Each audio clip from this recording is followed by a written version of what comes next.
5th। आज हम स्टार्ट करेंगे टॉपिक एनर्जी। इसके पहले हम वर्क देख लिए थे, आज हम एनर्जी स्टार्ट करेंगे। तो चलिए स्टार्ट करते हैं एनर्जी से। To do work energy is needed. किसी भी काम को करने के लिए एनर्जी, ऊर्जा की ज़रूरत पड़ती है। एनर्जी मतलब क्या हो गया? ऊर्जा, ताकत। That is why your mother tells you to eat proper food so that it gives you enough energy to work. इसीलिए आप सबकी मम्मी आप सबको कहती होंगी कि आप क्या करिए, सही तरीके से खाना खाइए, क्योंकि जब आप खाना खाएंगे तो आपको पर्याप्त मात्रा में एनर्जी मिलेगी, और जब आपके पास एनर्जी रहेगी तो आप अपने सभी कामों को बिना थके आसानी से कर पाएंगे। ठीक है, आगे देखिए। Energy defined as ability of a body to do work. Energy किस तरीके से डिफाइन किया जाता है? किसी भी बॉडी की काम करने की क्षमता। जैसे हमारी काम करने की क्षमता क्या कहलाएगी? हमारी एनर्जी कहलाएगी। किसी मशीन के काम करने की क्षमता उसकी एनर्जी कहलाएगी। ठीक है, there are different forms of energy. Energy का अलग अलग फॉर्म होता है। Let's us discuss some of them. तो इसमें से कुछ को हम डिस्कस करेंगे। तो चलिए स्टार्ट करते हैं। सबसे पहले मैकेनिकल एनर्जी देखते हैं। मैकेनिकल एनर्जी क्या होता है? It is the energy possess by a body due to its position और मोशन। ये एनर्जी जो है वो किसी भी बॉडी के पोजीशन या मोशन की वजह से होता है। कोई भी बॉडी यदि रुकी हुई है या फिर चल रही है, ये उस पर निर्भर करता है। It is of two types. यह दो तरह का होता है, potential energy and kinetic energy. The energy possess by a body due to its position. जब कोई भी ऑब्जेक्ट रुकी हुई है, ठीक है, अपनी पोजीशन पे बनी हुई है, तो उसमें कौन सी एनर्जी होगी? उसमें पोटेंशियल एनर्जी होगी। फॉर एग्जाम्पल के लिए देख लीजिए, a stone kept on the top of building. यदि एक स्टोन को बिल्डिंग के ऊपर रख दिया गया है तो उसमें कौन सी एनर्जी है? उसमें पोटेंशियल एनर्जी है। And stretch spring possess potential energy. और साथ ही में यदि किसी स्प्रिंग को लेके हम फैला देते हैं तो उसमें भी पोटेंशियल एनर्जी होती है। The energy possess by a body due to its motion is known as kinetic energy. और जब किसी बॉडी में मोशन आ जाता है तो उसमें क्या होता है? उसमें काइनेटिक एनर्जी होता है। For example a moving ball. यदि कोई बॉल चल रही है तो उसमें क्या है? उसमें काइनेटिक एनर्जी है। फ्लोइंग वाटर, बहता हुआ पानी, बहते हुए पानी में भी क्या है? काइनेटिक एनर्जी है। इन सभी के पास क्या होता है? काइनेटिक एनर्जी होता है। अब इसको आप आसानी से समझ लेते हैं कि मान लीजिए कोई बिल्डिंग है और उसके ऊपर कोई स्टोन रखा हुआ है। जब तक वो स्टोन वहां पर रखा हुआ है तब तक उसमें क्या है? पोटेंशियल एनर्जी है। लेकिन जैसे ही आप उस स्टोन को क्या कर देंगे? धक्का दे देंगे और वो नीचे की तरफ आगे गिरने लगेगा, उसमें कौन सी एनर्जी आ जाएगी? काइनेटिक एनर्जी आ जाएगी। और काइनेटिक एनर्जी और plus potential energy is equal to क्या होता है? Mechanical energy. यानी काइनेटिक एनर्जी और पोटेंशियल एनर्जी का यदि हम सम कर दे तो हमें मैकेनिकल एनर्जी पता चल जाएगा। आगे देखिए, हीट एनर्जी। हीट एनर्जी क्या होता है? It is a form of energy which is responsible for sensation of hotness और कोल्डनेस। यह एनर्जी का वह फॉर्म है जिससे हमें यह पता चलता है कि जो भी दिया हुआ ऑब्जेक्ट है, सामान है, वो क्या है? गर्म है या ठंडा है। यानी किसी भी चीज़ के गर्म होने का या ठंडा होने का जो पता चलता है, ये एनर्जी का वही फॉर्म है। We get heat energy from the sun and also by burning of various fuel like wood and coal. हमें हीट एनर्जी सन से मिलती है और साथ ही साथ कई सारे फ्यूल से मिलती है, जैसे कि कोयले के जलने से या लकड़ी के जलने से। हमें हीट एनर्जी कहाँ से मिलती है? हमें हीट एनर्जी सन से मिलती है जो कि नेचुरल है, और इसके अलावा हमें कोयला जलाने पे, लकड़ी जलाने पे भी हमें हीट मिलता है। This energy is useful in cooking, running steam engine and generating electricity. इसका इस्तेमाल खाना बनाने के लिए, स्टीम इंजन जो होते हैं, जो भाप वाले ट्रेन चलते थे, जो गाड़ियाँ चलती थी, उसको चलाने के लिए, और साथ ही साथ इलेक्ट्रिसिटी को भी प्रोड्यूस करने के लिए, उत्पन्न करने के लिए हीट एनर्जी का प्रयोग किया जाता है या उपयोग किया जाता है। अगला टॉपिक है लाइट एनर्जी। लाइट मतलब क्या होता है? उजाला। तो देखते हैं लाइट एनर्जी क्या होता है। Like heat, light is also a form of energy. जिस तरह से हीट है उस तरह से लाइट भी एनर्जी का एक फॉर्म है। It makes thing visible to us. इसकी वजह से, लाइट की वजह से हम कोई भी चीज़ आसानी से देख पाते हैं। यदि आप किसी कमरे में जाएं और वहाँ पे लाइट ना जल रहा, एकदम अंधेरा हो, तो आपको कोई चीज़ दिखाई देगा? नहीं दिखाई देगा। यदि वहाँ पर आपने लाइट जला दिया तो आपको सभी चीज़ें दिखाई देने लगेंगी। तो ये किसकी वजह से होता है? लाइट की वजह से होता है। लाइट की वजह से क्या होती है? हम चीज़ों को देख पाते हैं। The sun is the main source of light for us. Sun हमारे लिए लाइट का सबसे मेन सोर्स है। We also get light from star, bulbs and torch. इसके अलावा हमें कुछ आर्टिफिशियल लाइट भी मिलती है जो कि हमें बल्ब से और टॉर्च से मिलती हैं। और इसके अलावा हमारे पास लाइट का सोर्स स्टार भी है। स्टार, टॉर्च, बल्ब, ये सभी क्या हैं? ये सभी लाइट के सोर्स हैं।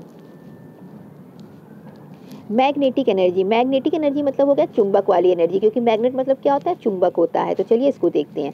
एज डिस्कस्ड अर्लियर, हमने पहले ही डिस्कस किया था, magnet exert force on other magnet and iron object. Magnet क्या करता है कि वह किसी मैग्नेट पे या लोहे की बनी चीज़ पर क्या करता है, वह फोर्स लगाता है, एक्सर्ट करता है, फोर्स लगाता है। This force is due to energy of magnet known as magnetic energy. और यह फोर्स किसकी वजह से होता है, मैग्नेट की एनर्जी की वजह से होता है। जो मैग्नेट में ऊर्जा होती है, यह फोर्स उसकी वजह से होता है, इसी वजह से इसे कहते हैं मैग्नेटिक एनर्जी।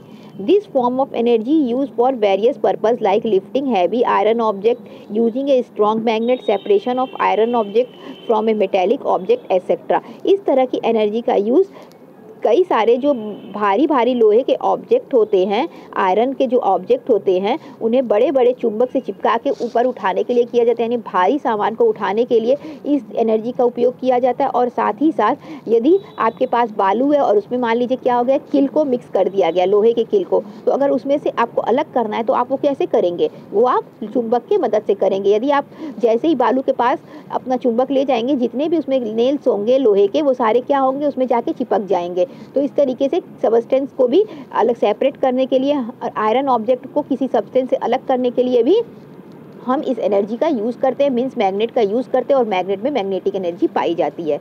आगे देखते हैं साउंड एनर्जी। साउंड एनर्जी क्या होता है, साउंड मतलब होता है आवाज़। Sound is a form of energy which produce the sensation of hearing in our ears. Sound energy क्या, एनर्जी का वो फॉर्म है जिससे हमें पता चलता है, हमारे कानों को पता चलता है हम क्या चीज़ सुन रहे हैं। यानी हमें जो भी चीज़ सुनाई देता है वो क्या होता है, वह साउंड होता है, ठीक है। और वो किसकी वजह से होता है, साउंड एनर्जी की वजह से होता है। Sound energy is produce by, sound energy किसके द्वारा प्रोड्यूस किया जाता है, रेडियो के द्वारा, म्यूजिक प्लेयर के द्वारा, किसी भी म्यूजिकल इंस्ट्रूमेंट के द्वारा, जैसे कि सितार, गिटार, इन सभी के द्वारा क्या किया जाता है, साउंड एनर्जी प्रोड्यूस की जाती है।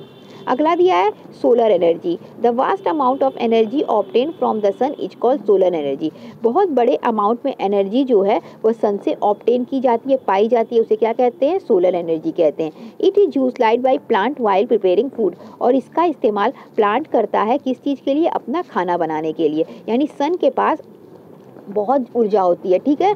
जो सन की ऊर्जा होती है उसी को क्या कहते हैं, सोलर एनर्जी कहते हैं। और इसका यूज़ प्लांट करता है खाना बनाने के लिए। और आजकल इसका यूज़ कई सारे कामों में किया जा रहा है। जैसे आप देखते होंगे सोलर कुकर का नाम सुने होंगे, सोलर लाइट का नाम सुनेंगे। ये सभी क्या होते हैं, सन की रोशनी से चार्ज होते हैं और फिर हम इसको यूज़ करते हैं। अगला है विंड एनर्जी। हवा जो होती है उसके पास भी एनर्जी होती है, और ये किस तरीके से हम इसको यूटिलाइज करते हैं, चलिए देखते हैं। Like the sun even wind is a natural source of energy. जिस तरह से सन था उसी तरीके से विंड भी जो है वह नेचुरल सोर्स है एनर्जी का। By setting up windmills the energy of wind can be utilise to generate electricity. Windmill को लगा के क्या करते हैं, हम विंड की एनर्जी का यूज़ करते हैं इलेक्ट्रिसिटी को उत्पन्न करने के, यानी बिजली को उत्पन्न करने के लिए हम विंड एनर्जी का यूज़ करते हैं। मीन्स विंड मिल की सहायता से हम क्या करते हैं, जब विंड मिल नाचता है उसका पंखा, तो उससे क्या होता है, जब वो नाचता है तो उस वजह से क्या होता है, बिजली जनरेट होती है, मीन्स इलेक्ट्रिसिटी जनरेट होती है। अगला इलेक्ट्रिकल एनर्जी। इलेक्ट्रिकल मतलब क्या होता है, बिजली। It is another form of energy which we use to run electrical appliances like washing machine, television, computer, vacuum cleaner, air conditioner, tube light, fans, etc. We get it from electricity. Another form है energy का, वो है electrical energy, जिसका use किया जाता है कई सारे इलेक्ट्रिकल एप्लायंसेस चलाने के लिए। इलेक्ट्रिकल एप्लायंसेस कौन कौन से हो गए, वॉशिंग मशीन आपका हो गया, टीवी हो गया, फ्रिज हो गया, कूलर हो गया, एसी हो गया, ट्यूबलाइट हो गया, पंखा हो गया। ये सभी कैसे चलता है, ये सभी इलेक्ट्रिसिटी से चलता है। इसलिए इसके लिए किस चीज़ की ज़रूरत पड़ेगी, इलेक्ट्रिकल एनर्जी की ज़रूरत पड़ेगी। यहाँ पे एक दिया law of conservation of energy. यहाँ पे law of conservation of energy का मतलब हो गया ऊर्जा के संरक्षण का नियम। यानी हम जो एनर्जी होता है उसको किस तरीके से बचा सकते हैं, उस पर एक नियम बना हुआ है। तो चलिए उसको सुन लीजिए क्या होता है। The law of conservation of energy states that, जो law of conservation of energy है वो स्टेट्स करता है, बताता है कि energy can neither be created nor be destroyed. ऊर्जा को न तो उत्पन्न किया जा सकता है, न तो नष्ट किया जा सकता है। जो ऊर्जा होती है उसको न तो उत्पन्न किया जा सकता है, न तो नष्ट किया जाता है। It only changes it's form from one two another. इसका क्या केवल होता है, केवल फॉर्म चेंज होता है। यानी एनर्जी का एक फॉर्म दूसरे फॉर्म में चेंज हो जाएगा। मीन्स क्या होता है कि मैकेनिकल एनर्जी साउंड एनर्जी में बदल सकता है, ठीक है। साउंड एनर्जी जो है वो आपका बदल सकता है। विंड एनर्जी में इस तरीके से क्या हो सकता है कि इस तरीके से इन सभी चीज़ों को हम क्या कर सकते हैं, चेंज कर सकते हैं, एक एनर्जी को दूसरे एनर्जी में बदल सकते हैं, ठीक है। बल्कि हम उसे ना ही क्रिएट कर सकते हैं ना ही डिस्ट्रॉय कर सकते हैं, सिर्फ उसके फॉर्म को चेंज कर सकते हैं। Thank you. इस तरीके से ये लेसन आपका समाप्त हुआ।